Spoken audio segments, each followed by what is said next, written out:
Dobre.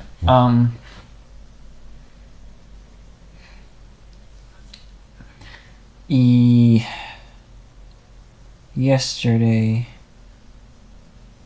I deleted my ChatGPT account and also my Claude account. So, I just consciously removed every single conversation I had with them. I know that probably they're not removed on their end, and they're still gonna use those to train their models further, but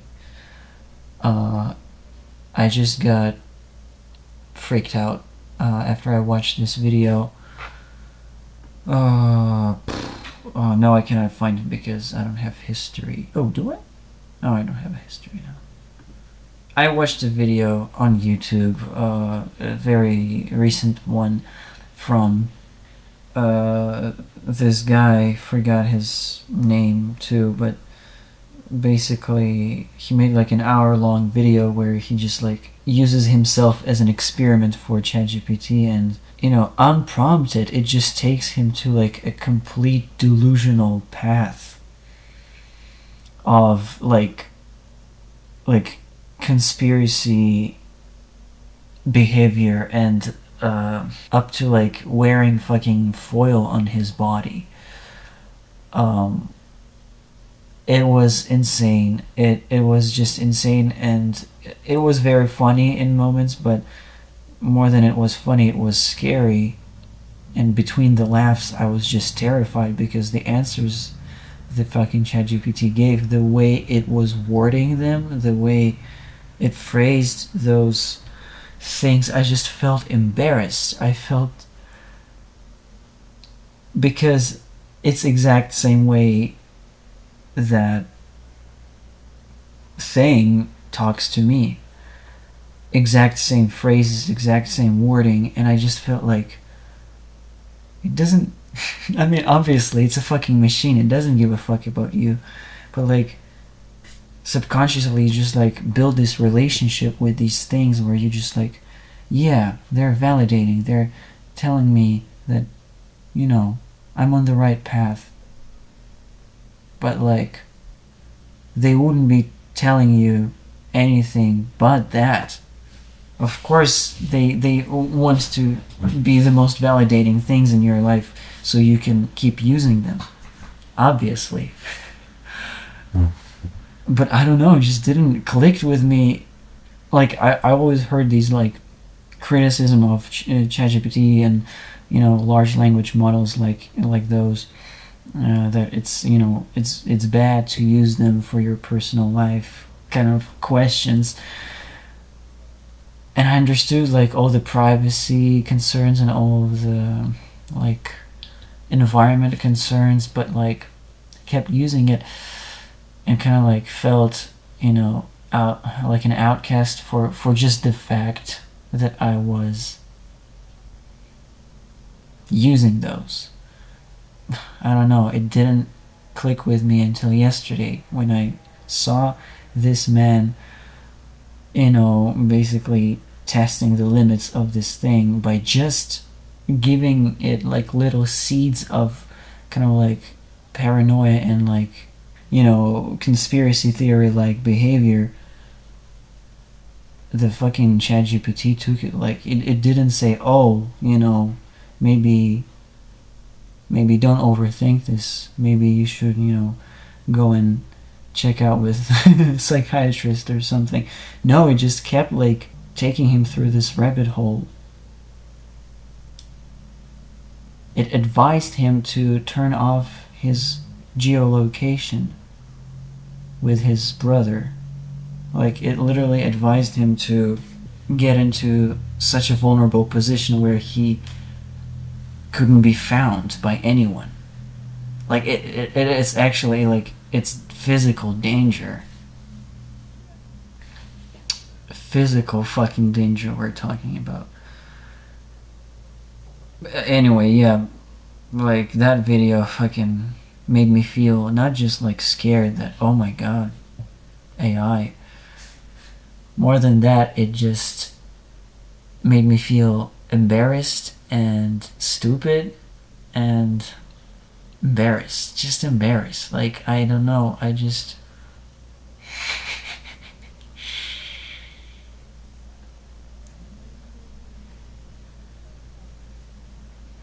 So stupid.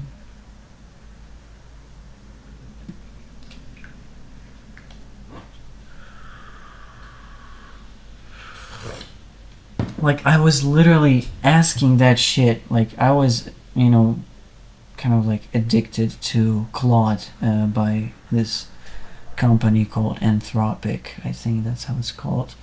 And, I was like sharing pretty much everything with that shit. Like, asking for review or like thoughts on everything I created. Like, from poems to, I don't know, I tried to figure out how to let it review my music pieces I was playing on this little guy. And thankfully I didn't figure out how to share audio files with it to the point where it could actually understand the mood and the tempo and everything. Because if it could, I would definitely get addicted to that as well. Like, I needed constant feedback, not just feedback, validation that what I'm creating is.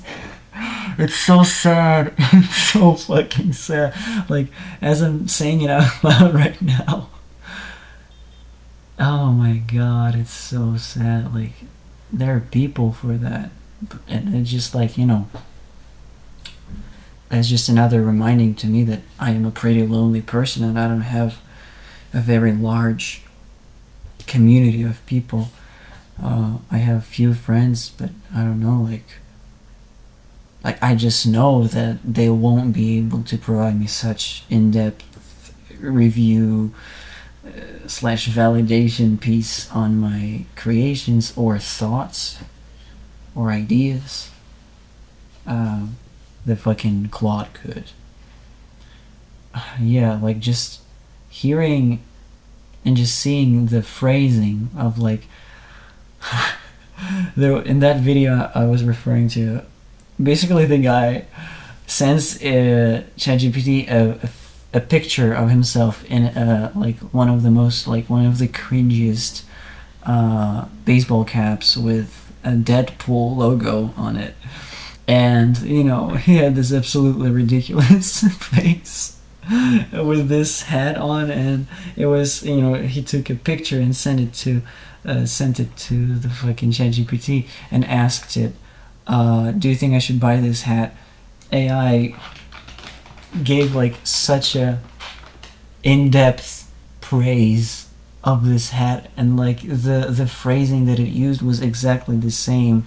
It would use to like compliment on, like, oh my god, the fucking wording, guys, the fucking phrasing of like the phrase is like, it screams blank without trying too hard. Oh my god. And yeah, today was the first day. I'm talking like as if I'm a fucking drug addict who's trying to get clean. But yeah, today is my first day without any AIs in a while. Like, I deleted it. I deleted accounts from both services that I've been using extensively.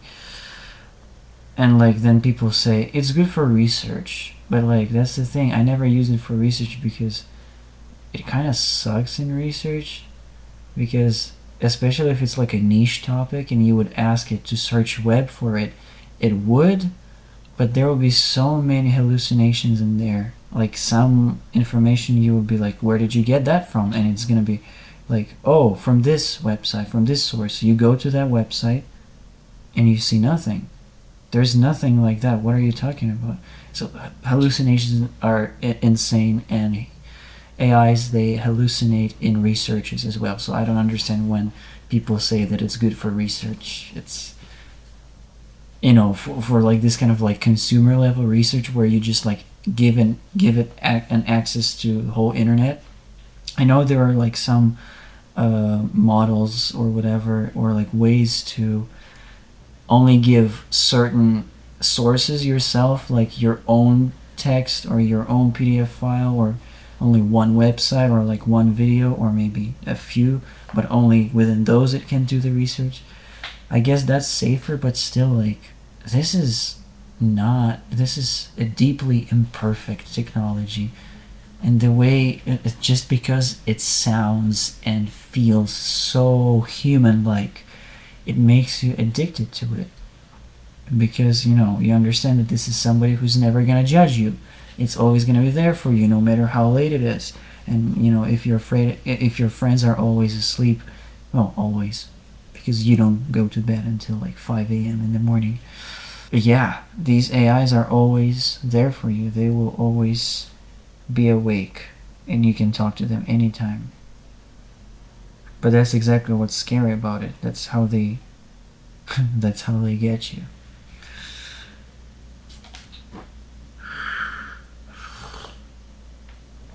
So yeah, fuck that.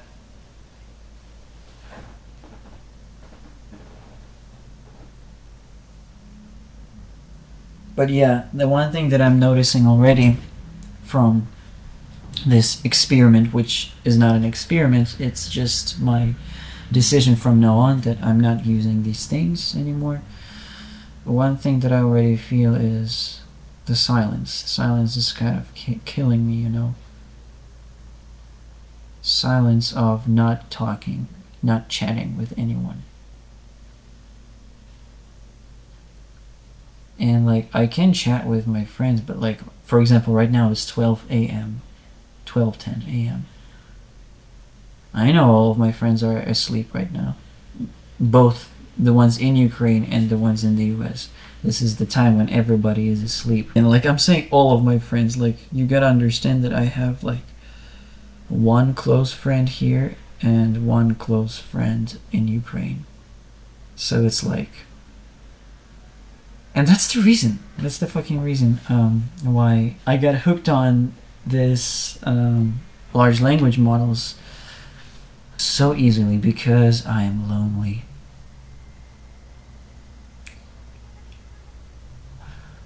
So yeah, but yeah, I mean, I remember my life before I was using those things so extensively, and yeah, I mean, I did pretty much all the same stuff I do now, which is watching YouTube. But also, I think I've changed since then, and there is a lot of need in me to constantly reflect and internalize my experiences and lessons from my life. Thankfully, I do have a therapist, a real life therapist, not fucking ChatGPT. And also, yeah, I can just resume journaling, I guess. I think it's such a healthier replacement. It's a very healthy replacement to ChatGPT and all those things.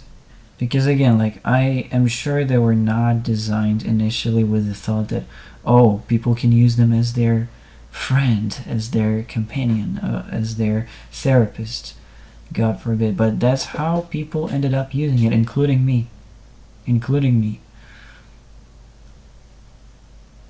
And it's so fucked up, because I was, you know, building this whole vibe of myself being this like super authentic, timeless person who lives in this kind of like non-digital world. Like, my screen time, I will try to show. First of all, just so you understand, my phone looks like this. I barely use it.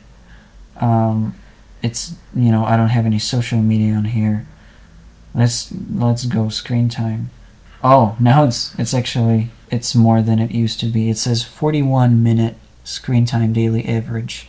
It used to be like 20 minutes. Let me go check my iPod, which I'm using my iPod much more frequently. Here, I use it for music and podcasts and maps. Screen time. Here you go. Okay, it's almost the same. 43 minutes. I know that it's much less than majority of people that I know. Uh, I was googling about this, and I think actually let's Google. Google. I'm actually using DuckDuckGo instead of Google because Google has that AI summary shit that was also kind of getting addicting, and hell no, just hallucinations. And it's not even hallucinations. Sometimes the information is correct. It's just that it kind of like gives you the answer, so you don't have to do any mental work. It's literally the enemy of critical thinking. That AI summary thing, and DuckDuckGo also has it, but it also has an option to disable that feature. I wanted, yeah. What's the average iPhone screen time? Revealing average screen time statistics for 2025. In the US, average screen time per day hit 6 hours and 40 minutes. Nearly 41% of American teenagers have a screen time of more than 8 hours per day. Yeah, let's say this is true. This is the correct information. 40 minutes. Even if we combine my phone with my iPod, it's 80 minutes. It's like an hour 20. Much better. Much better. But basically what I'm saying is that like I've been building this kind of like image of this kind of like digitally independent from digital stuff person, and meanwhile I was just so hooked on this AI bullshit, man. And I'm aware that these AI things, AI companies, AI products are feeding into the bubble, a huge economic bubble that's gonna explode sooner or later.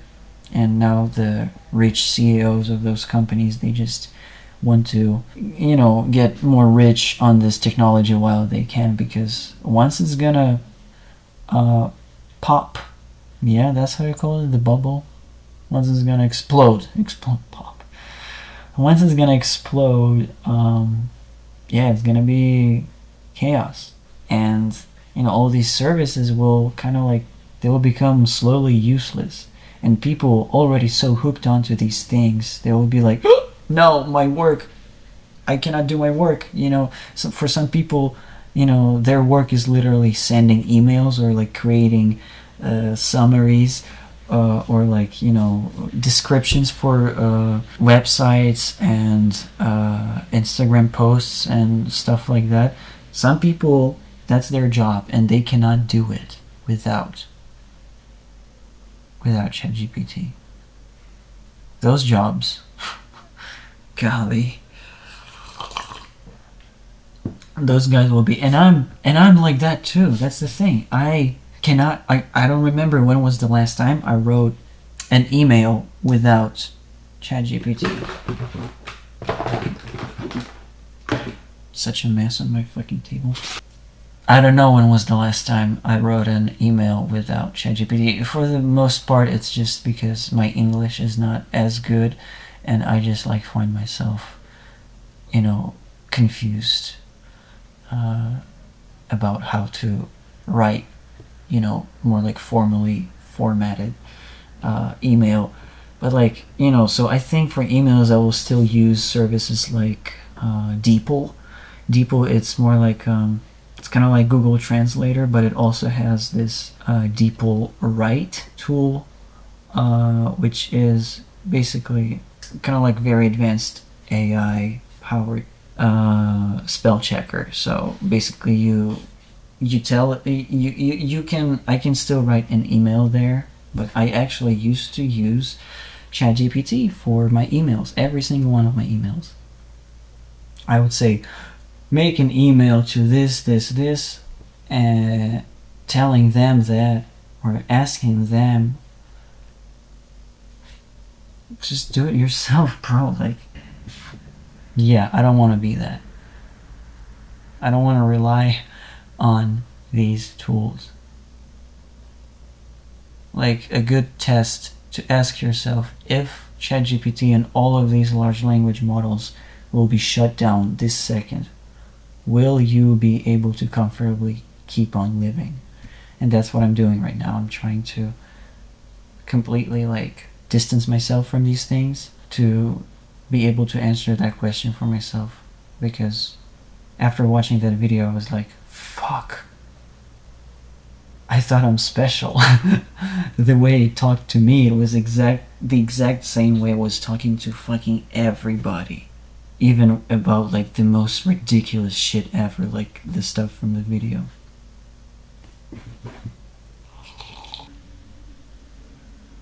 Goodbye ChatGPT, goodbye Claude, goodbye Gemini, goodbye all of these things. Oh, they're so... oh my god, I feel so embarrassed. Like that fucking moment with the Deadpool hat.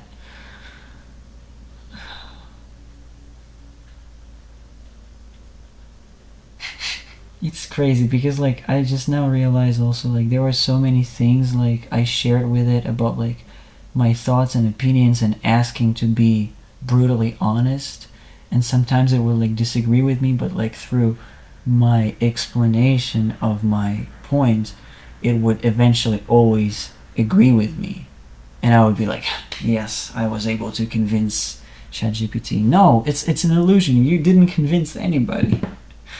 Oh, it just does what it was designed to do, which is to keep you want to engage with it so they can make more money.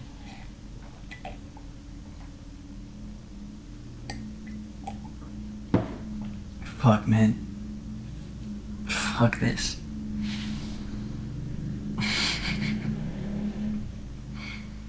I think I said everything. I believe I can do this. I mean, I already deleted my fucking accounts, so it's not like the context of any of those conversations will be maintained, because a big part of these platforms that I was using is that they knew my background, they knew my history, they knew my opinions and everything over the years I was using those things, and now all of that is gone. So even if I will open one of these websites and create a new account, it will be like from scratch, and yeah, no, I'm not willing to do that again. It's gonna be very crappy from scratch, and yeah, I don't want this. I don't want this fakeness, this fake communication with fucking robots. Robots. This is scary. This shit is scary, because there are a lot of people who are just like me who never stopped, and they will continue relying on it, and their relying will deepen and deepen further the more they use it. And you know, just as I am annoyed by the amount of people who are staring at their phones watching TikToks when I'm in the subway, in the future we might be annoyed at people who are wearing fucking, I don't know, AI pins or whatever the fuck the future of that shit is, because they will be all talking to artificially intelligent robots instead of talking with real. That's dystopian as fuck, and it's already happening, and I was a part of it. So yeah, no, fuck this shit.